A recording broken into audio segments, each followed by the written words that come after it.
I want to preach a message today called Jump, Don't Hedge. Jump, Don't Hedge. I really believe this. We're in part 4 of our Destiny series, and I've been loving the read through. If you haven't jumped on with the read through yet, download the app, start reading through the scriptures that we're reading through together. And we've been talking about how God has a calling and an assignment over your life. There's a destiny over your life. And so we've been talking about what it looks like to get there. And honestly, I've just been thinking about this a lot. Life goes to those that jump in and don't just watch from the sidelines.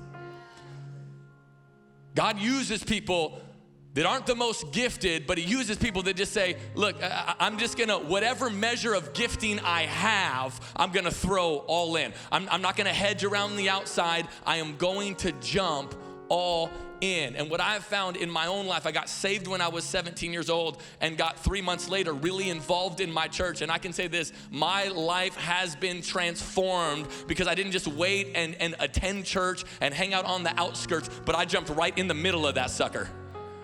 And I just said, man, God, use me in whatever small way that you want to use my story, whatever small way you want to use my skill set, whatever small way you want to use my resources. God, I bring them before you. And I ask you to breathe on them. And I ask you to do what only you can do. And in 2 Kings chapter 13, verse 14, it reads like this. It says, now when Elisha had fallen sick with the illness of which he was to die, Joash, king of Israel, went down to him and wept before him, crying, my father, the chariots of Israel and its horsemen. And Elisha said to him, take a bow and arrows. So he took a bow and arrows. And then he said to the king of Israel, draw the bow. And he drew it. And Elisha laid his hands on the king's hands.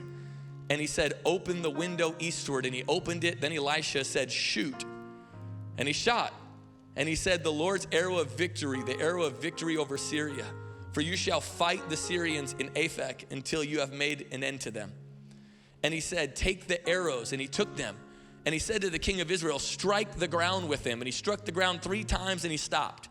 Then the man of God was angry with him and said, you should have struck 5 or 6 times. Then you would have struck down Syria until you had made an end of it. But now you will strike down Syria only 3 times. Jump, don't hedge.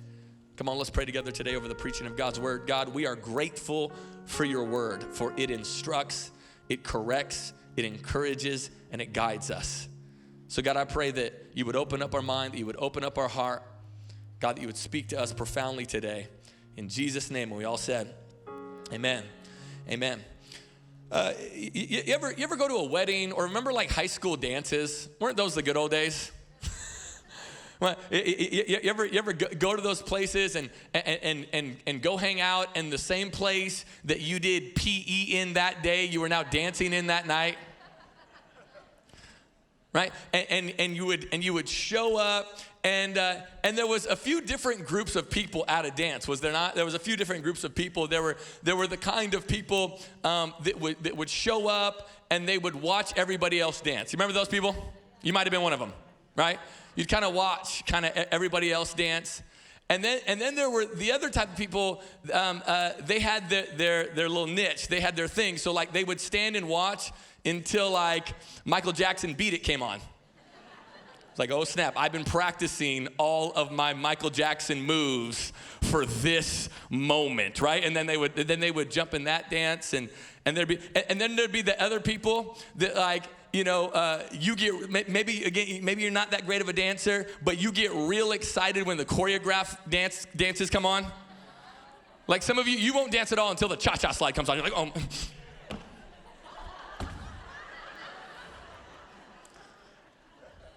Start doing your thing. To the left, to the left, to the right, right? Like that's when you get into it. And then there's the other types of people, and they're the types of people, they set the whole tone for the whole thing, right? They're the Johnny Penas of the world. I'm grateful, right? Our worship leader here, Johnny Pena. I love anytime there's a dancing environment and Johnny Pena is there, he is going to run the show.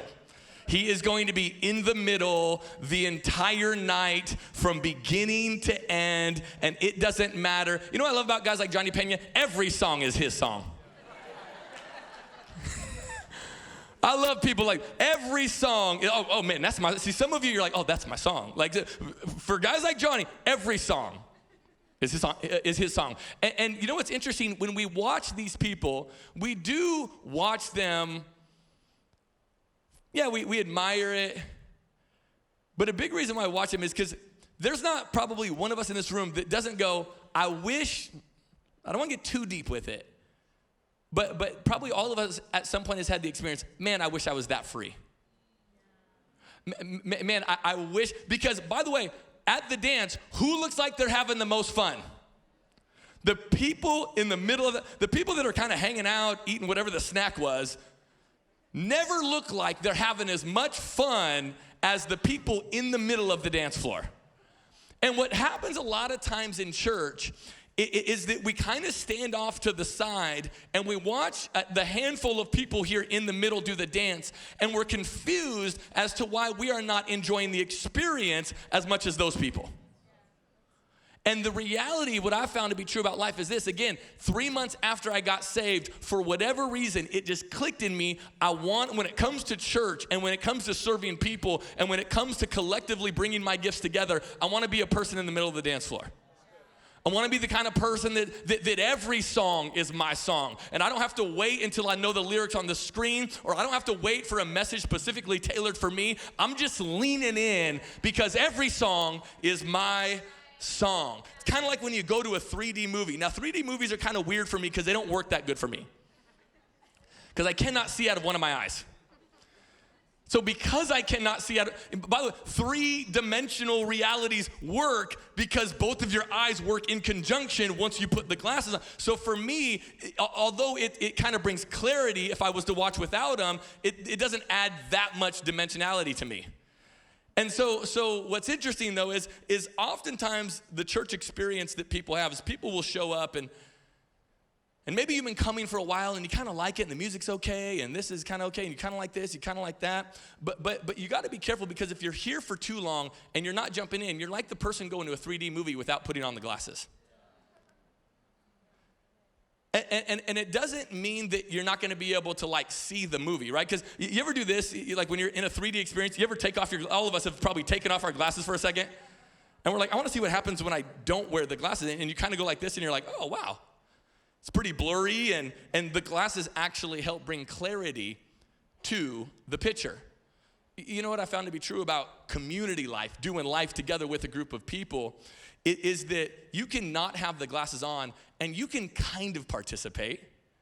Like if you were to go see a movie and you didn't have the glasses on, you could follow the storyline and you could engage it and you could know what's going on, but you wouldn't have the dimensions. You wouldn't experience it in the same way that somebody experiences it when they see things flying at them, when they actually see what's going on. This is why we live in a day and age that we live in a backwards world today. I don't know if anybody else has noticed this.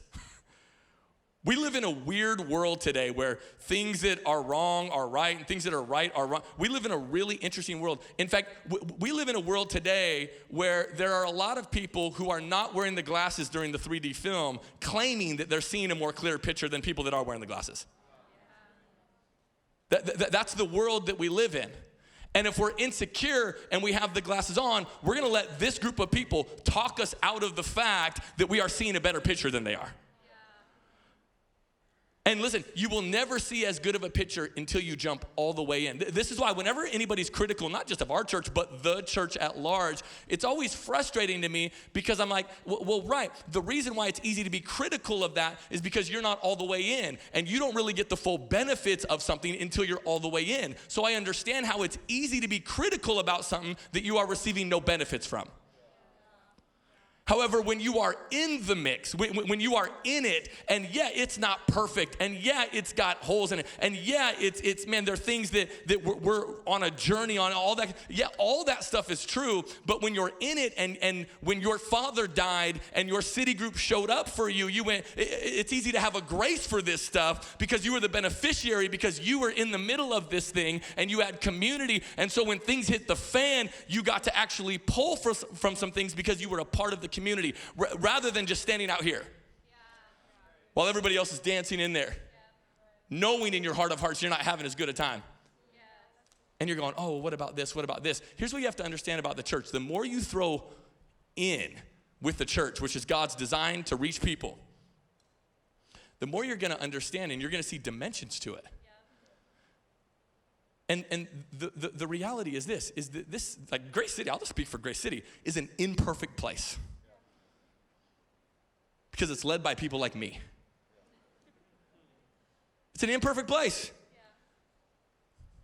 But you know what the local church is? The local church is a macro scale of how God works in a micro scale in your life. Isn't it interesting that the thing we love the most about God is the same thing that frustrates us on a macro level? Here's what I mean. The thing that we love most about God is that I'm imperfect and that God still loves me. That God still comes close to me. In fact, he says he'll never leave me or forsake me. And yet we want to be critical of his bride because of the same exact thing. We want to be critical of his bride. Oh, well, the church should do this and the church should do that. Right, because the church is a macro understanding. The church is a full picture of the body of believers, of individuals. And so when you're involved and when you're engaged, it actually helps you understand that better in yourself, because you're going, oh yeah, no, like this thing is imperfect and yet God is still moving and God is still using his church in the same way that I am imperfect and God still loves me and calls me and beckons me and uses my life. And we live in this weird world where people are trying to talk us out of things even though we know what's best for us. See, the reality is that people getting the most out are the ones putting the most in. It's always the case. In fact, my only point today is this, is every day you decide to tiptoe is another day you leave something on the table. Every day you decide to tiptoe. Every day you decide to wait. Every day you say, well, I don't know. I want to see and I want to know. And because, by the way, Jesus said things like this. Jesus said, whoever wants to save his life, what? Must lose his life. Jesus said things like, hey, if you want to be first, what do you have to do? You have to be last. Jesus would say these types of things, and what is he saying? Hey, you got to throw all in. If you really want to experience like the life that God has for you, you have to throw all in. You will never fully experience God standing over here watching other people dance in the middle of the floor. And I love, because that's in large part what Joash kind of understands in the journey that Elisha takes him on. It says, now when Elisha had fallen sick with illness of which he was to die. Now you got to put in perspective Elisha. Elisha was kind of, Elijah's protege, was kind of the greatest prophet to ever live. And then Elisha comes on the scene and is a security blanket for King Joash. He just, come on, you ever know those people? You just feel better when they're around. Like you just feel better. You feel like they hear from God. You feel like they give great counsel. You feel like they have resources that can help you guys out if you ever get in a jam. That's who Elisha was. And now he's dying. And Joash, king of Israel, he went down to him and he wept before him and he's crying. So you can see the anguish that that Joash is going through. And Elisha tells him, take a bow and arrows. And so he took a bow and arrows. You see, sometimes we don't jump all the way in until we have to. And life has a way of pushing us in the back, does it not? I remember I was 15 and I was cliff jumping with one of my friends. And I'm not like afraid of heights, but I'm not a fan of heights. You know what I'm saying? Like I'm not crazy afraid, but also I got the chip. I mean, I've talked about this before in messages. Like some of you don't have the chip. Like that chip that says, this might hurt me. I'm not gonna, no, please don't double jump me on a trampoline, please. That is an ACL waiting to go. I hate trampolines are the devil's playground, in my opinion. I don't like them. I feel vulnerable. I'm up in the air. I'm like, I'm not a fan of trampolines. They freak me out. And then there's always like the kid with no chip trying to double jump you. Stop it, Michael Mutz. You know what I mean? Like, it's always that kid. And so I'm walking up this cliff, and I'm a little unsure. I'm not that interested in cliff jumping. I'm not, but I'm like, everybody's kind of doing it, and I kind of get up there, and this is a healthy cliff. It's about 50 feet in the air. This is like a healthy cliff in eastern Washington. And I'm standing up there, and I'm like, oh man, right? And I don't know if I want to do this. And when I first got up there, I was still at a point of return, because there wasn't anybody up there except for me and my friend. So I'm like, okay, this person, I can walk down the walk of shame, and I can still, this person's still going to love me. This person's still going to respect me. And I'm kind of like, and I waited so long to jump. And by the way, the longer you wait, the harder it gets, right? By the way, that's true in real life. The longer it waits, the longer you wait, the harder it gets. And I'm standing up there, I'm like, I don't know, man. And all of a sudden, I turn around to look, and there's like a line of 13 people. And I'm like, oh, snap. I am now at a point of no return, because I refuse, right? When you're 15, your rep is everything. And I was like, there is no way. And I turned around, there's 13 people, and I'm like, all right, here we go, 1, 2, 3, and I jumped. And it's interesting how we'll wait to jump until we have to. And life has a way of pushing you in the back. Yeah. And what you and I got to understand is these are important moments. Like Joash is in a moment now where he now has to trust God more than he has ever trusted God before, because Elisha, who has been his kind of God go-between security blanket, is getting ready to die. And so now he's up there with a line behind him, and he's like, I don't really have a choice right now but to jump. I don't really have a choice but to throw all in. Desperate times call for desperate measures. And then what's interesting is when life puts you in this situation, it's wild how much you're grateful for it after the fact.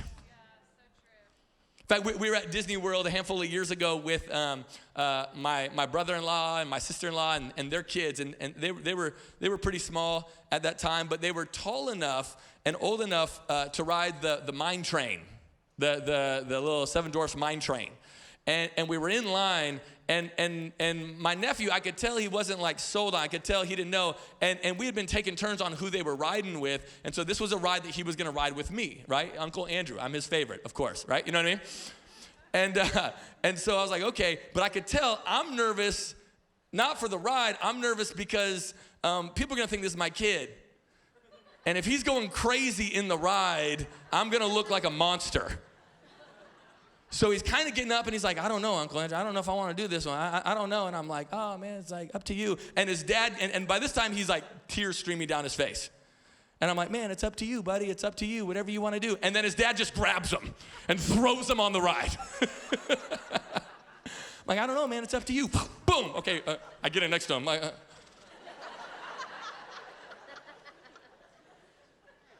And he is losing his mind, and my worst fear is coming true. People are like, this father is a monster. And I'm sitting next to him, and he's freaking out, and this thing's going. What was interesting is, as the ride was going, he started to be a little more fine. He actually, about halfway through the ride, he's kind of he still has tears streaming down his face, but he's like, you know that in-between thing that kids do? You're like, I don't know, are you crying? Are you laughing?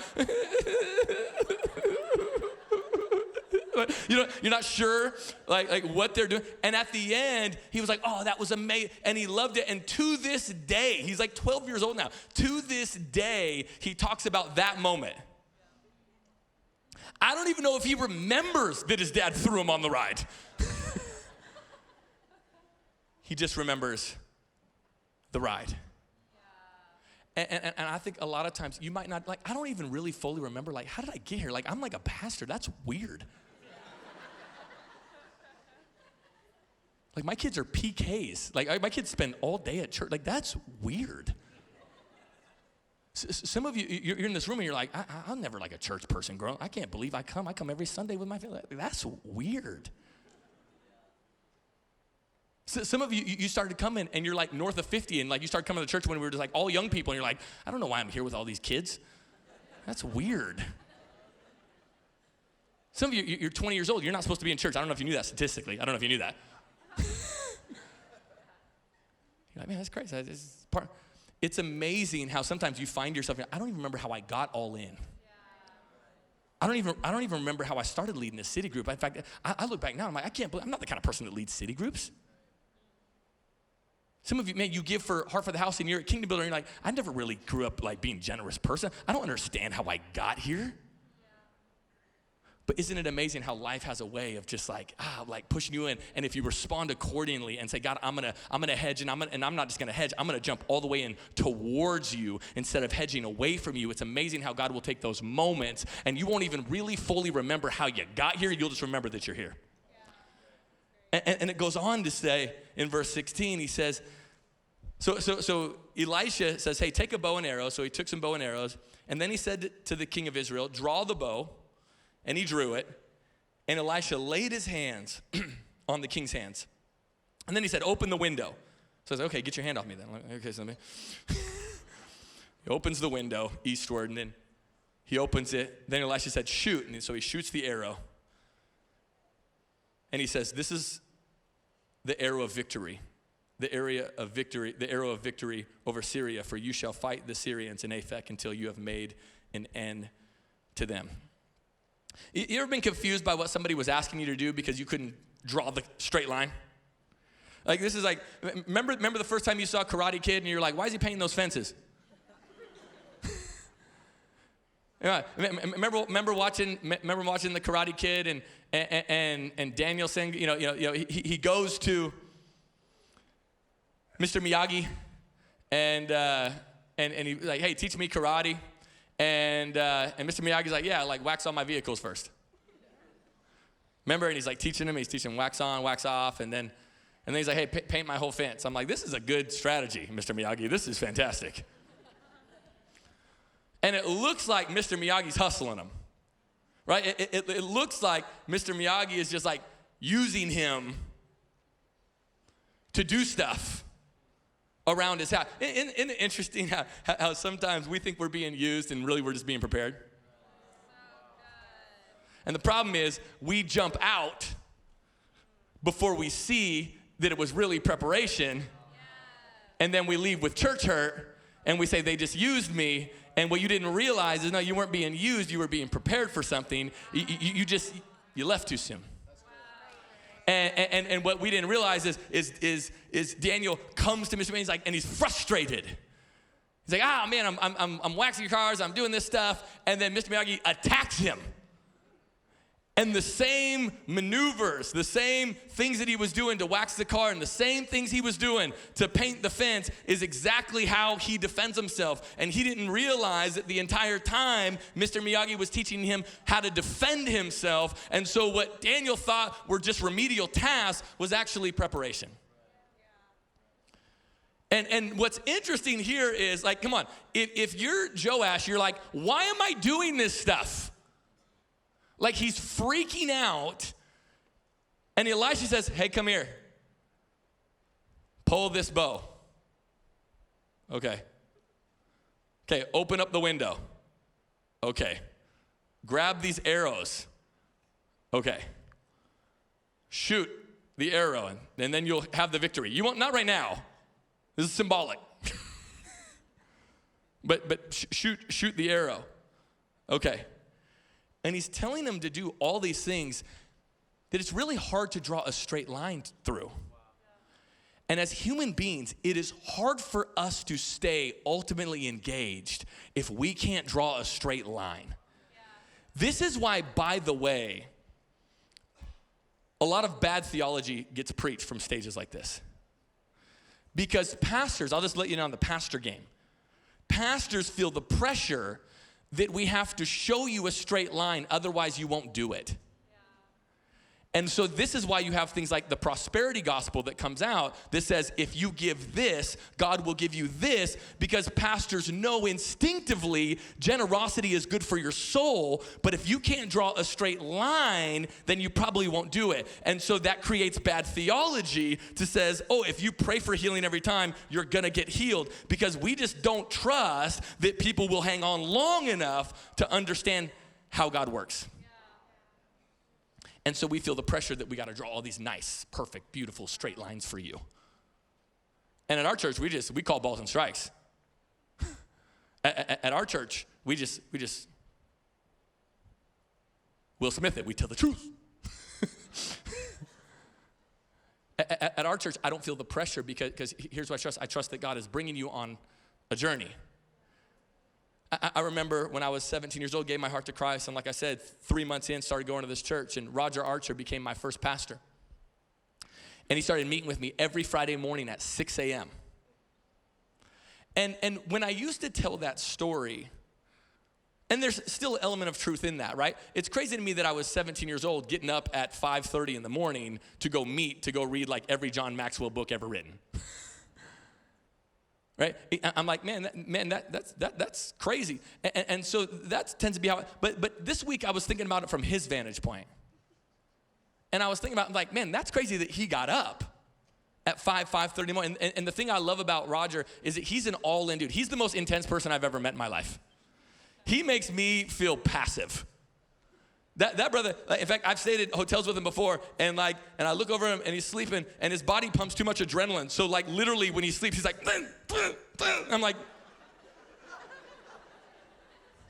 that's how intense this guy is. And so he's always been all in. And I just remember thinking, man, how all in, how amazing that he was so all in that he would start investing in a 17-year-old that, by the way, he has no idea how this is going to play out. And there is no straight line. Like when you start investing in a 17-year-old, you're not like, oh, he's going to work for me someday, and then he's going to plant a church someday, and there's no straight lines in all this stuff, guys. Sometimes it's not about the straight lines, it's about where's the activity of God. And what's amazing is Roger started doing that when I was 17 years old. What's amazing is 13 years later, I moved across the country to work at SEU. And his son came to SEU, came under my ministry and came to SEU because I was there. And within a month of being at SEU, felt called to ministry. And is now the youth pastor at his dad's church back in Washington State. And when Roger is getting up at 5 in the morning, there ain't no straight line to that.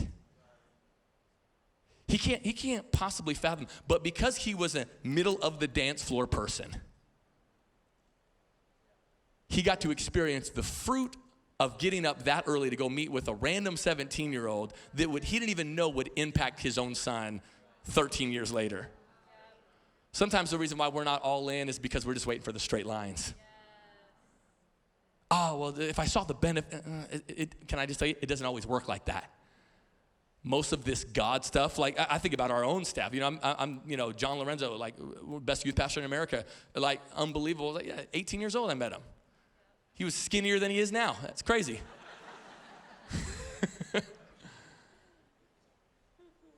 Yeah, braces, and he shows up, and he's just like, hey. I had to suspend him from our Ministry Institute program, which was like our current GCLI. So that's like, he is the great hope of all of our GCLI students to get suspended. Maybe I'll be John someday. Maybe not, okay? So,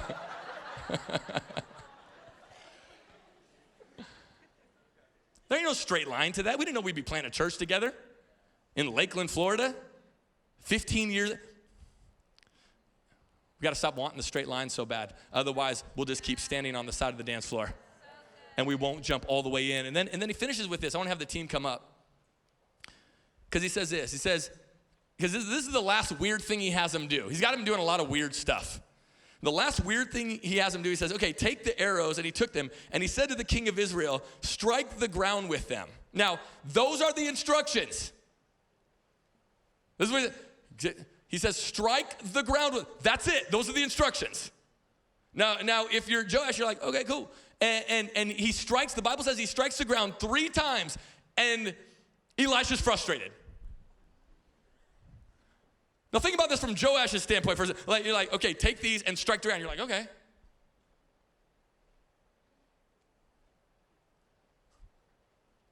And then Elisha's over here like, ah!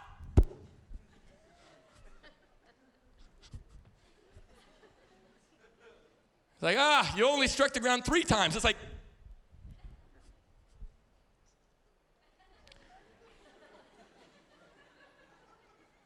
you didn't even tell me to strike the ground 3 times. You just said strike the ground. I strike it 3 times and you're frustrated with me? Like I'm confused a little, but you're Elisha, so I'm not gonna come too strong because I might get burned alive. And Elisha says to him, he says, man, you're only gonna have 3 levels of victory, 3 times victory over your enemies. If you would have struck it 6 or 7 times, you'd had 6 or 7. And come on, think about it. If you're Joash, you're like, what am I supposed to do with that? How am I supposed to know that? I remember the transition from going from high school basketball to college basketball. It was stark. It was stark. Because when you're playing high school basketball, it's purely talent-based. And so it's just the best players do the best. And then when you go from high school to college, everybody was that dude at their high school. So now it's not just talent-based, it's who's putting in the work, who's playing the hardest. And I remember, man, my first month of practices in college, I was like, this is like war. This is insane. And what was interesting is, and for people that played college sports versus high school sports, you ever go back and watch, even to this day, after I was in high school, I would go back and watch games, and I would get so frustrated because I'm like, these guys aren't even playing hard. It was shocking to me that now when you go to a high school game, you're like, all these young men and women that are out here playing, they don't even realize that there's 3 more gears in them. And it's almost like, I was like, there's almost this unwritten rule that hey, we're all gonna play at a level 7 intensity. We're all gonna play at a level 7 intensity so that nobody's embarrassed and we're all kind of in that spot. I feel like a lot of times in life, there's this unwritten rule with all of us where we're like, hey, we're all just gonna go at a level 6 intensity. Because we don't wanna embarrass anybody and we don't wanna, and then anybody that goes an 8 or 9, we just call them prideful in the church. Try to minimize them. Anybody that's really going for something, we're like, are your motives pure? It's like the motives police. I feel like I'm watching an episode of The Bachelor. All your motives, all of you, men and women, are terrible, okay?